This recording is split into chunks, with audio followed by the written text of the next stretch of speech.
No, we haven't. I think that's in the past. Honestly, we're teammates now, and we have one goal. That's to win a championship. And I'm coming in. I want to win a championship too, and I'm pretty sure that's her main goal too. So whatever I can do to help win a championship, that's the goal right now.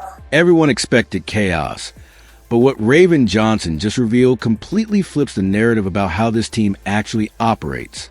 For weeks, mainstream media circled the Indiana Fever, trying to predict how personalities would collide in the locker room, especially after the drafting of Raven Johnson, with endless speculation about whether her past college battles with Caitlin Clark would spark tension or ego clashes. That storyline never had real substance. It was built on hype, not reality. What media days and training camp actually exposed was something far more disciplined and structured, a team locking in, adapting, and building chemistry under pressure. Instead of drama, we saw real basketball integration, a rising leadership presence from Clark, and a demanding system being shaped by head coach Stephanie White as she balances structure with elite-level instincts. The latest media availability didn't deliver a manufactured rivalry. It revealed a tough learning environment where rookies are adjusting fast, veterans are setting the tone, and the offensive system is still being forged in real time. Raven Johnson's honest breakdown didn't just show growth. It exposed how steep the jump is from college to professional level, where speed is higher, physicality is sharper, spacing is unforgiving, and playbooks are far more complex. In speaking so directly, she unintentionally highlighted the real story. Not conflict, but construction of chemistry, leadership, and identity inside a team still being built under pressure. Yeah, it's actually very exciting and it's fun to learn from the vets here. They definitely make sure I get the plays. I mean, yesterday they were just throwing plays at me, and I'm like, oh gosh, like, geez, they run a lot of plays. But Caitlin Clark, she was helping me through all the hard times. She was helping me. Like, I was like, what do I do here, or like, where should I cut? Like, I was asking her a lot of questions, and I think with being a rookie and having a vet like that, you should ask questions that you want to know. And I think I asked her probably like 1,000 questions yesterday. So. Are you getting a better feel of kind of the role and what they kind of are hoping and expecting? Raven Johnson's admission that her mind was spinning under the sheer complexity of the playbook is not a weakness. It's the standard shock every rookie faces when stepping into a true professional system. At this level, offenses are built on layered reads, automatic counters, and split-second adjustments that simply don't exist in college basketball. But the real story isn't her adjustment. It's who she leaned on during it. She pointed to Caitlin Clark as the one guiding her through spacing concepts, cutting angles, and how the offense actually flows in real time. That detail changes everything. Clark isn't just running the floor. She's actively teaching the system while playing, functioning like an on-court extension of head coach Stephanie White and accelerating the learning curve for everyone around her. Instead of the outdated model where rookies are left to sink or swim, or only mentored by aging veterans, you now have a second-year guard taking ownership of communication, timing, and structure at full speed. That level of basketball IQ and leadership means a backcourt isn't just developing chemistry. It's sinking into a shared offensive language before the season even begins. Playing alongside a processor like Clark forces everyone to think faster, cut sharper, and read defenses before the pass is even in the air. And when the conversation shifted toward the history between these players, especially the intense South Carolina versus Iowa battles that defined their college legacy, Johnson shut down the noise with composure and focus, reinforcing that this locker room is locked in on building forward, not living in the past. Happened in 2023, and then the irony is we got the teammates now. Just wondering, have you two acknowledged that since you've been in this building? Have you talked about what happened in 2023? No, we haven't. I think that's in the past, honestly. We're teammates now, and we have one goal. That's to win a championship. And, I'm coming in. I want to win a championship, too, and I'm pretty sure that's her main goal, too. So whatever I can do to help win a championship, that's the goal right now. Stop. Just a few days. What's been your perspective on the standard and the accountability? By making it clear that the past stays in the past, and that the only real focus is chasing a Wnba championship, Johnson effectively shut down a storyline the media has been trying to revive for months. That kind of mindset matters. It signals a group that understands the professional level is about results, not narratives, and that winning demands collective discipline over personal pride or old rivalries. From a basketball standpoint, the fit is even more compelling. Johnson's defensive pressure at the point of attack is exactly the type of tool his roster needs, allowing her to take on the toughest perimeter assignments, while freeing up Caitlin Clark to conserve energy for what she does best, running the offense and dictating tempo. That kind of role balance creates real efficiency. One player disrupts and contains, the other orchestrates and punishes. It's the kind of complementary structure every coaching staff hopes to build in training camp, especially under head coach Stephanie White, where clarity of roles removes distractions and sharpens execution. Instead of noise and conflict, the focus shifts entirely to system growth, spacing discipline and tactical precision, even beyond the XS and OS. There's something important in how this group is talking about the moment. There's a clear awareness that reaching professional level isn't just an achievement. It's an adjustment.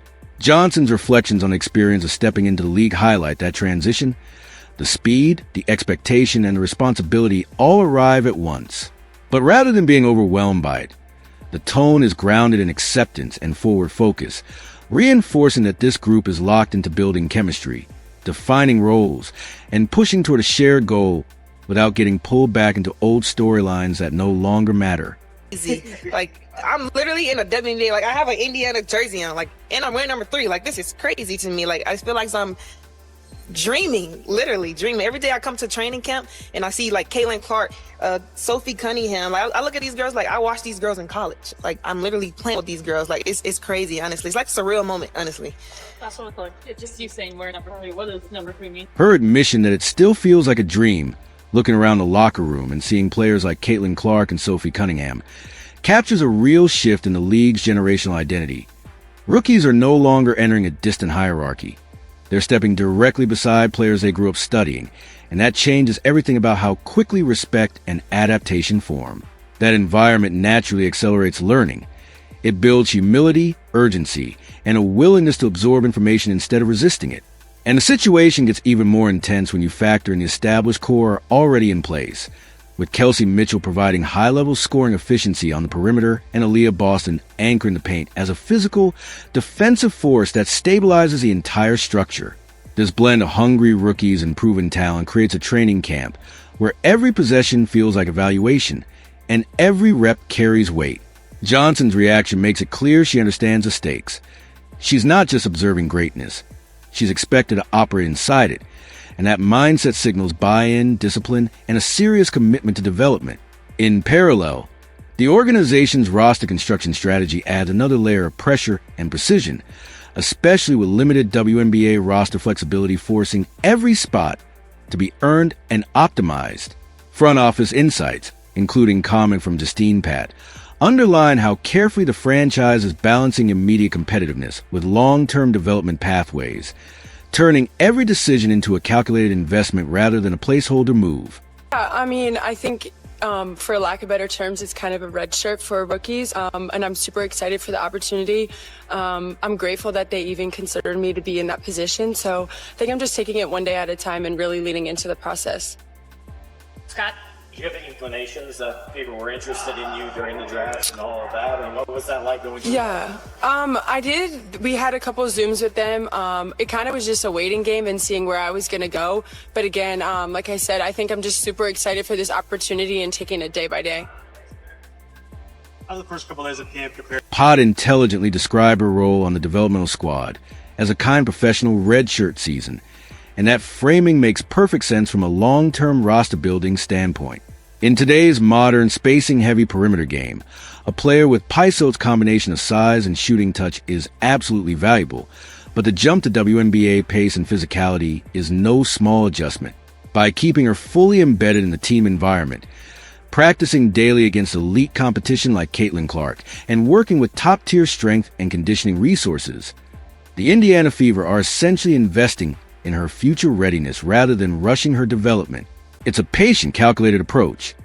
She gets to absorb the system, feel the speed of elite rotations, and refine key technical details like release timing under pressure, all without the immediate burden of regular season expectations.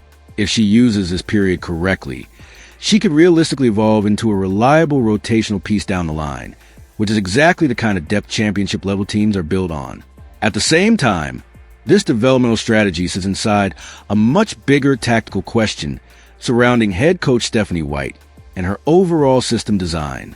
When rookies describe the playbook as dense and demanding, it points directly to White's identity as a coach, structured, disciplined, and defensively driven, with a strong emphasis on execution and accountability, much like the team she previously built in Connecticut. The challenge, however, is that this version of the Fever is centered around a very different kind of engine. Clark thrives in flow, reading defenses, reacting in real time, and pushing transition tempo in ways that often exceed design sets. That creates a natural tension, structure versus instinct, system versus improvisation.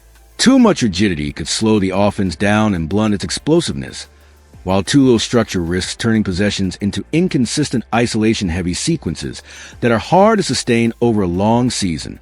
The fact that Clark is actively helping rookies learn the system suggests she's fully invested in mastering White's framework, not resisting it. Ultimately, the defining question becomes what happens when the game breaks open under real pressure. Do they stay locked into structure, or do they trust Clark's ability to read and reshape possessions on the fly? That balance between coaching control and player freedom may ultimately decide how high this team can climb.